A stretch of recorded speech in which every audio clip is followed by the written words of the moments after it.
Queridos, abra sua Bíblia, por gentileza, em Colossenses, capítulo 1.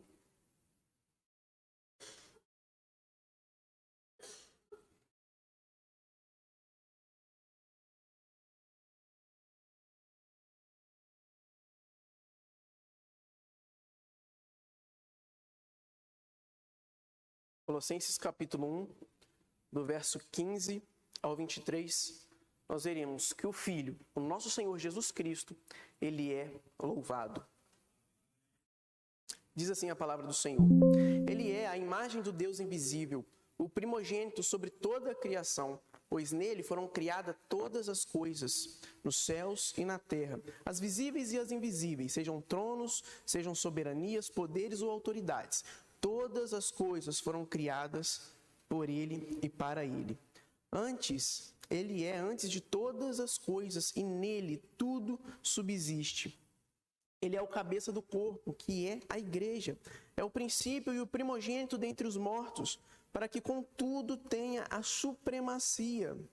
Pois foi do agrado de Deus que nele habitasse toda a plenitude, e por meio dele reconciliasse consigo todas as coisas, tanto as que estão na terra quanto as que estão nos céus, estabelecendo a paz pelo seu sangue derramado na cruz.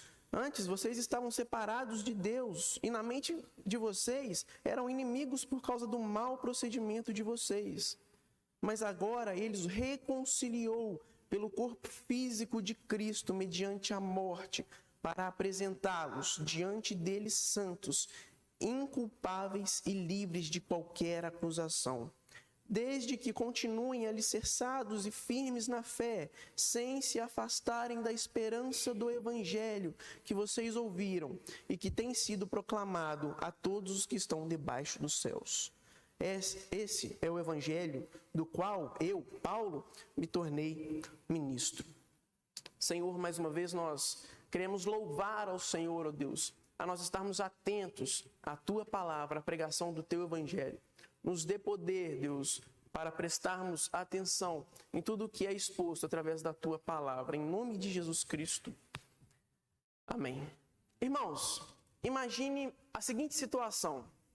Imagine um navio no oceano, navegando por águas tranquilas, mas de repente uma grande tempestade se aproxima, com ventos fortes e ondas a mais de 5, 10 metros.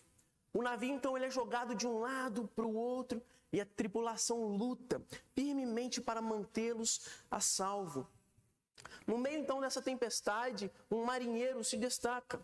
Ele é experiente e ele conhece bem as águas turbulentas daquele lugar. Ele lidera então a tripulação com calma, com determinação, orientando-os como navegar com segurança por essa tempestade e essas águas violentas. Ele assume então uma posição de cabeça, ou seja, de autoridade sobre a tripulação, mostrando um caminho seguro para que os mantivessem vivos.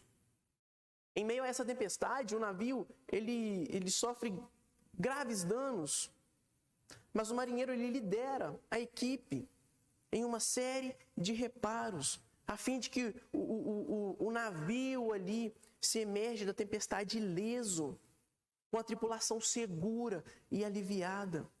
O marinheiro, então, ele é aplaudido por sua bravura, por sua coragem e habilidade em liderar a equipe em segurança no meio dessa tempestade. Imagina agora se diante desse acontecimento não tivesse um marinheiro experiente para os guiar. Imagine ainda mais, meus queridos, se diante de todas as atrocidades que nós vivemos nesse mundo, os irmãos têm acompanhado as guerras, as doenças. Imagine se diante de tudo isso que nós temos vivido nesses últimos tempos, Cristo ele não estivesse presente em nosso meio, por meio do seu Espírito Santo.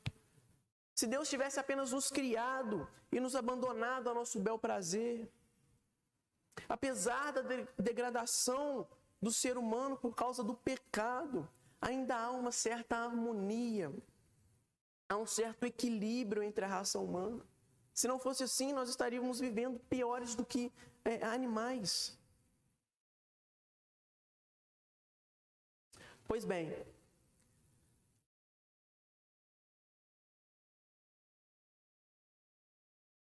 O livro de Colossenses, então, ele é uma carta escrita por Paulo para a igreja em Colosso, onde ele apresenta Cristo como sendo o centro de tudo.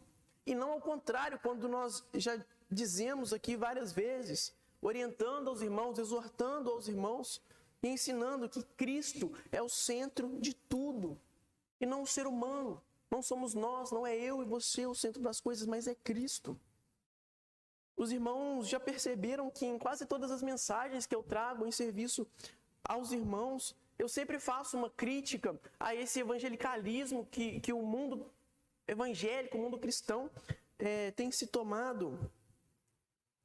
Tem surgido uma nova leva de pregadores de internet que pregam de tudo, menos a palavra de Deus. Eu entrei em um perfil desses pregadores, por curiosidade, e vi lá que uma dessas pregadoras, ela tem quase 3 milhões de seguidores.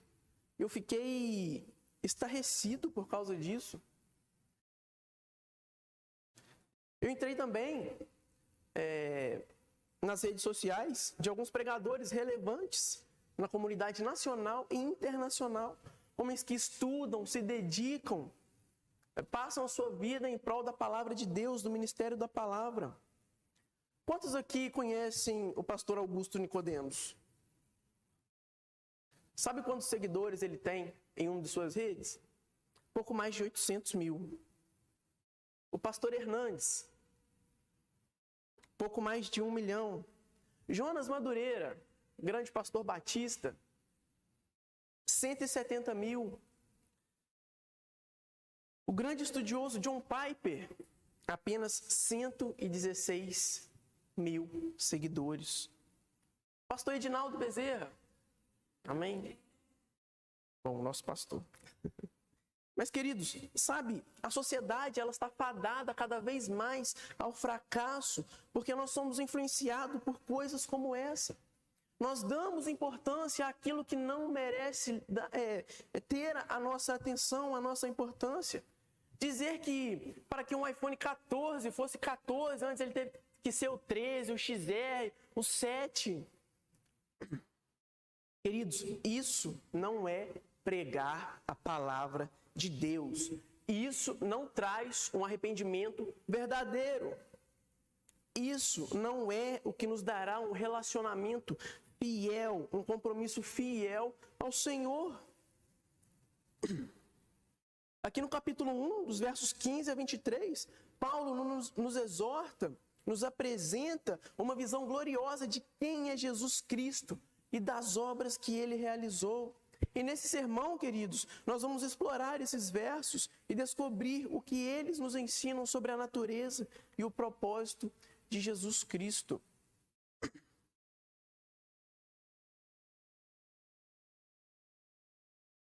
Em primeiro lugar, então, Jesus é o cabeça sobre toda a criação.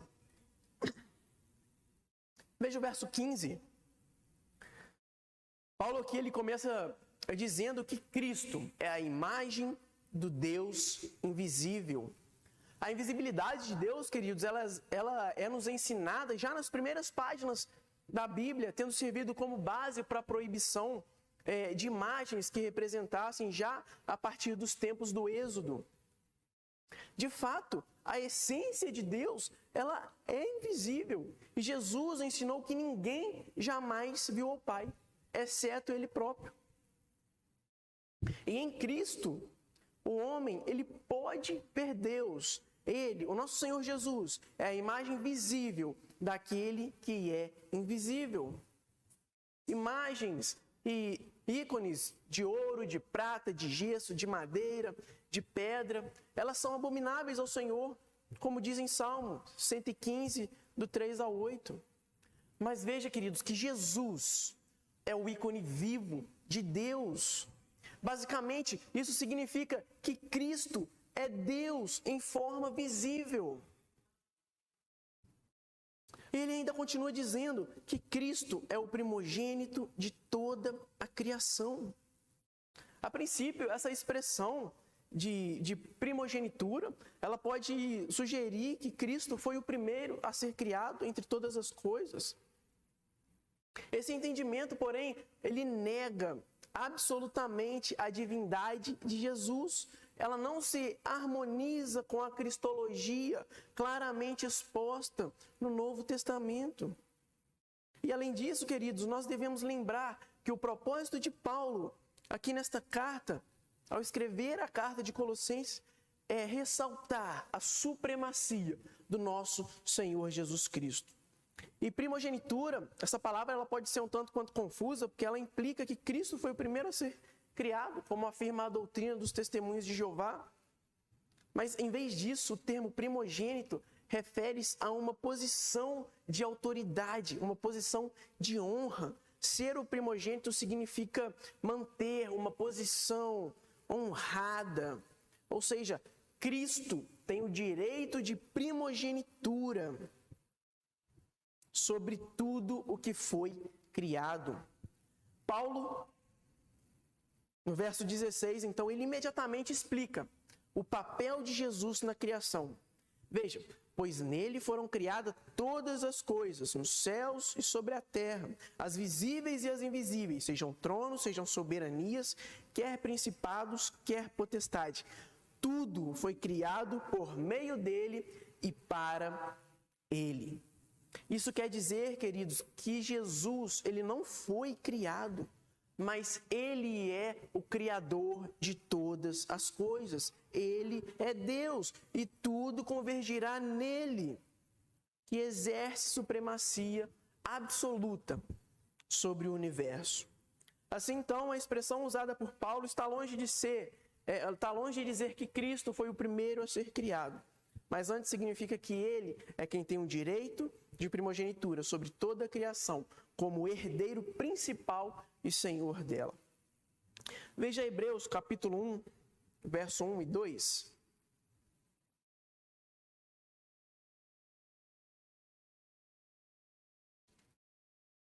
Diz assim: havendo Deus outrora falado muitas vezes e de muitas maneiras aos pais, pelos profetas, nestes últimos dias nos falou pelo Filho, a quem constituiu o herdeiro de todas as coisas, pelo que também fez o universo, criou o universo. Tendo tocado ainda nesse tema de criação, queridos, o texto ele se expande apresentando as razões pelas quais Cristo tem o status de primogenitura sobre o universo que Deus fez. De acordo ainda com o verso 16, nele, ou seja, em Cristo, foram criadas todas as coisas nos céus e na terra. E essa afirmação coloca Cristo como sendo um agente sobre a criação.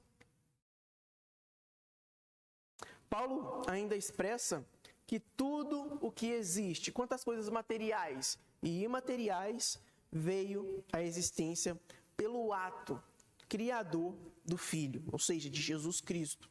E não somente todas as coisas foram criadas nele, por ele, mas também para ele. Tudo convergirá um dia no Filho. E o que isso significa? Como assim tudo convergirá um dia no Filho? Significa, queridos, que no fim de tudo, todas as coisas serão postas em harmonia para com ele. A desordem, o caos, o sofrimento, a vaidade, a desarmonia, a qual o pecado lançou a criação de Deus, um dia terá fim, sob o domínio absoluto do Senhor Jesus.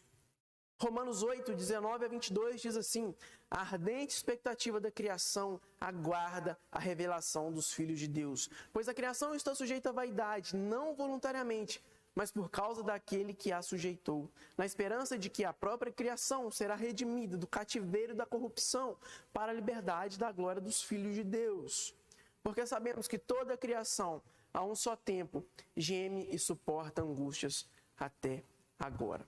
E essas angústias, queridos, elas vão se perdurar, esse sofrimento vão se perdurar até a vinda de Cristo, no qual nos levará para junto dele. E assim, então, ele estará no controle absoluto de toda a criação.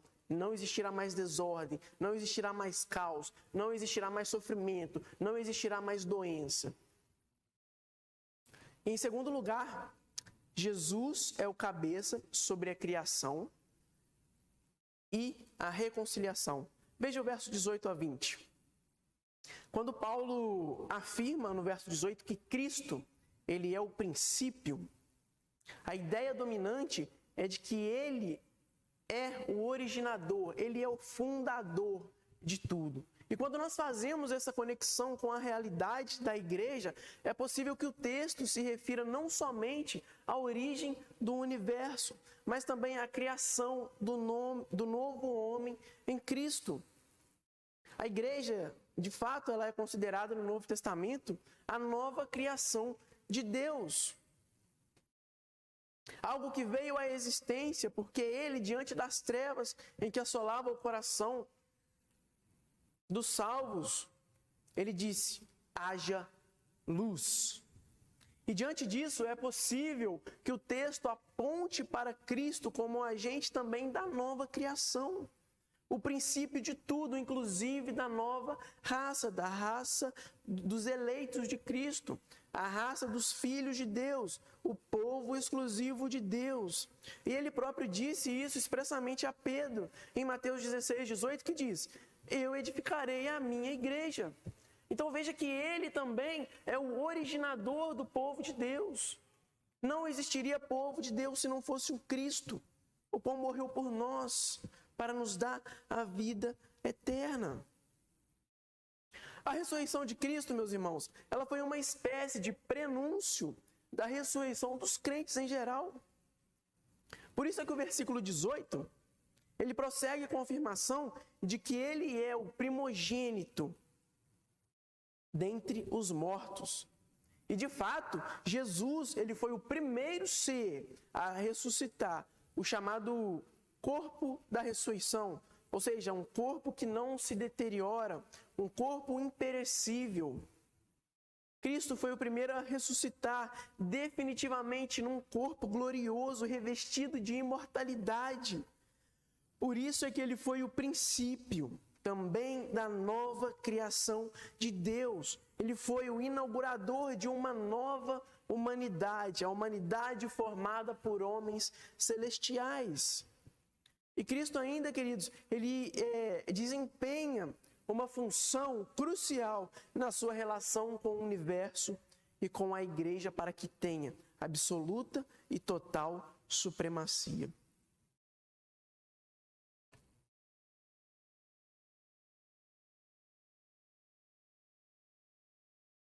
Deus, em sua infinita sabedoria, em seu infinito conhecimento, ele quis que o Filho tivesse a supremacia. E pela honradez, pelo que fez dele o originador e sustentador, fez de Jesus o cabeça de tudo. E essa verdade, queridos, ela é ensinada por Paulo, de que Deus se agradou em fazer com que Cristo habitasse toda a plenitude, destacando que ele é pertinente a Deus, os seus atributos, o seu poder, a sua autoridade reside nele de forma absolutamente completa.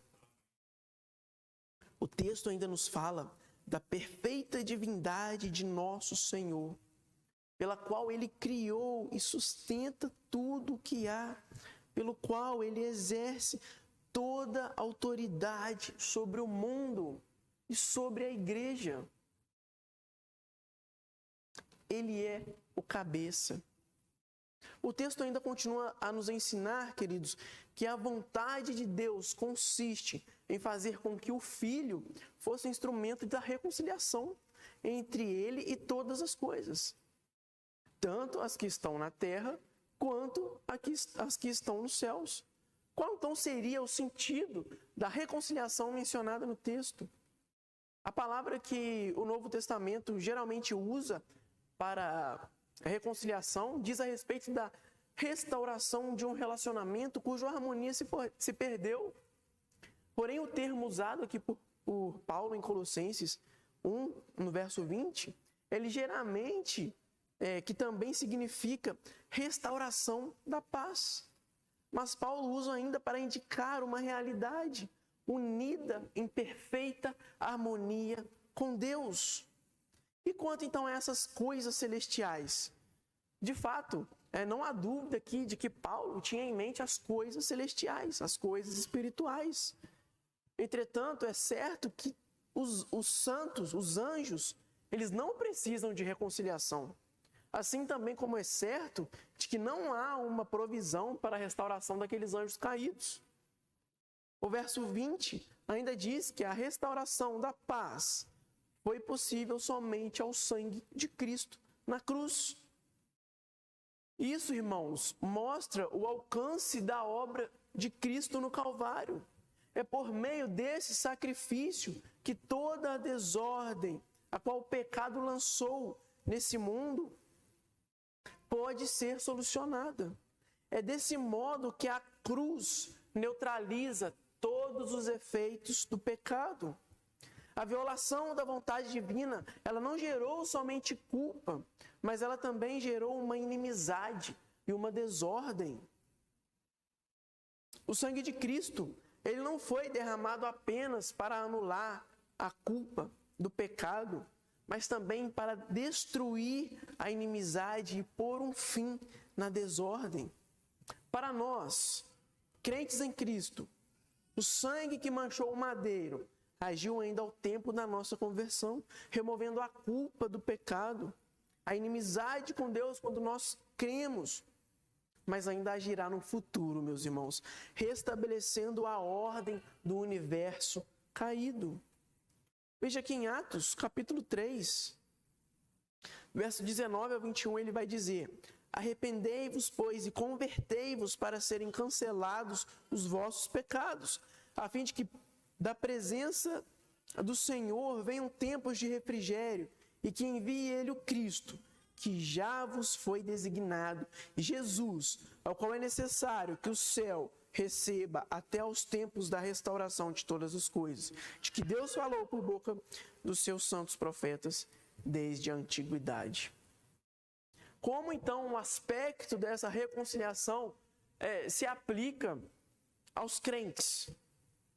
Que aí nós entramos no nosso terceiro ponto, que é o propósito e o efeito da reconciliação, dos versos 21 ao 23.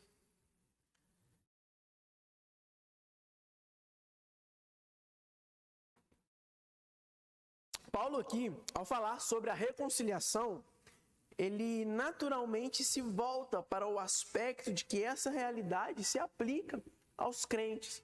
Não somente aos crentes em Colossos, mas também a nós, sendo proporcionada a reconstrução da paz através da cruz.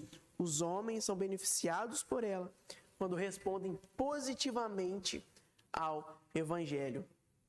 E foi o que aconteceu aos colossenses.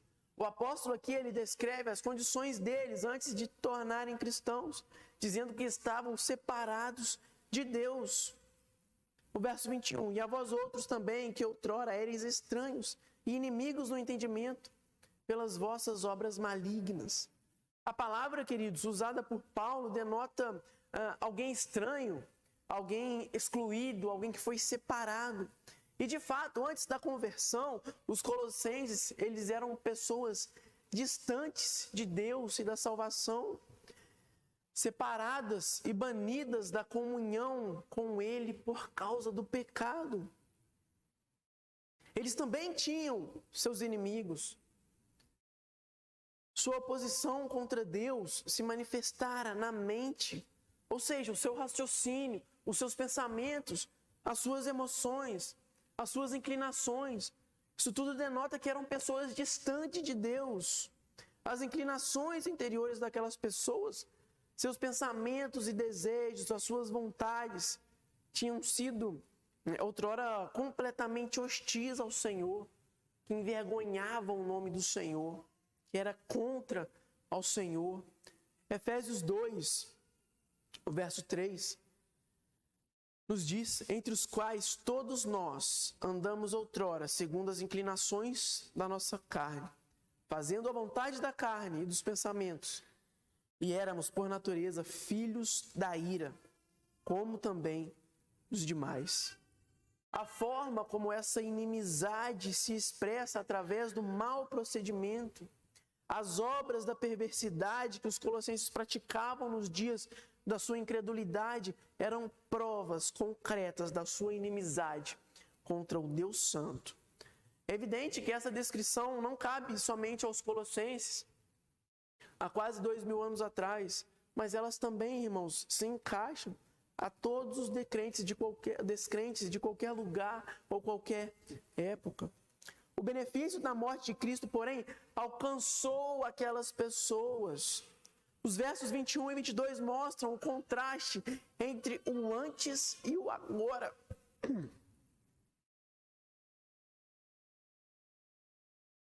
Às vezes falha. Mas veja que os versos 21 e 22 mostram o contraste entre o antes e o agora. Paulo diz que Deus, interferindo na condição deplorável dos colossenses, os reconciliou consigo. E isso foi possível graças ao milagre da encarnação. Como um corpo de carne, Cristo pôde morrer.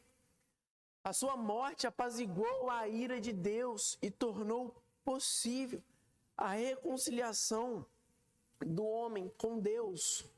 O propósito, então, da reconciliação é apresentar os cristãos santos e irrepreensíveis e sem culpas diante de Deus. Tá difícil.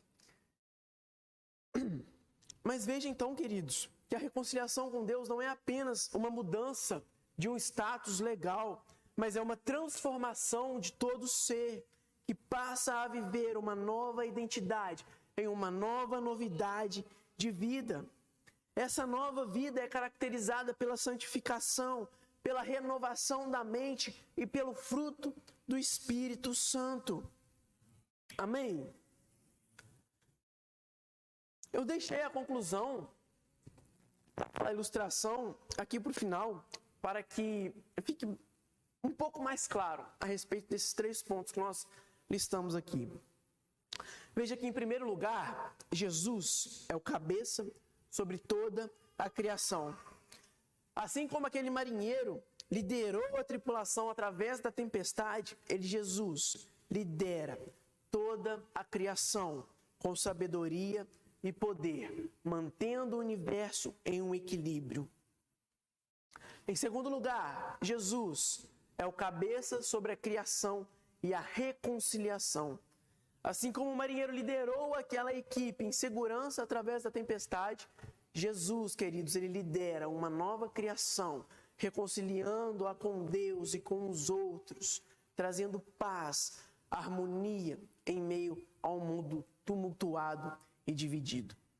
E, em terceiro lugar, o propósito e o efeito da reconciliação é trazer paz e harmonia para toda a criação. Assim como os tripulantes, a tripulação daquele navio foi reparada e emergiu da tempestade mais forte, mais unida.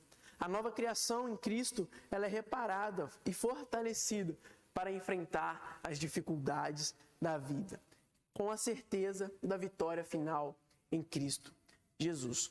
Como então nós podemos aplicar essas verdades em nossas vidas? Às vezes parece muito clichê nós dizemos, chegarmos aqui, eu quero fazer uma aplicação. Poxa, você tem que ler a Bíblia, você tem que orar, você tem que obedecer ao Senhor. Queridos, isso não é um jargão. De fato, nós devemos reconhecer a centralidade de Jesus Cristo em tudo que nós fazemos. Nós devemos ter em mente que todas as coisas foram criadas por Ele e para Ele. E devemos colocá-lo em primeiro lugar em nossas vidas. Isso significa buscar a sua vontade em todas as coisas e obedecer os seus mandamentos. Em primeiro lugar, então, nós precisamos reconhecer que Jesus Cristo é o centro de todas as coisas. Não há um outro jeito, não há um outro caminho. Ele é o único caminho para a reconciliação com Deus e com os outros. Nós devemos também buscar a Jesus em oração e em estudo da palavra de Deus, a fim de conhecermos mais profundamente quem Ele é e o que Ele realizou. Em segundo lugar, nós devemos buscar viver em comunhão uns com os outros, perdoando uns aos outros e servindo uns aos outros em amor. E finalmente, irmãos, nós devemos viver vidas santas e irrepreensíveis diante de Deus, procurando viver de acordo com os seus valores, com os valores do reino de Deus, em todas as áreas das nossas vidas. Por fim, nós devemos compartilhar essa mensagem de esperança com outras pessoas ao nosso redor, para que também possam conhecer a salvação que só pode ser encontrada em Cristo Jesus. Amém?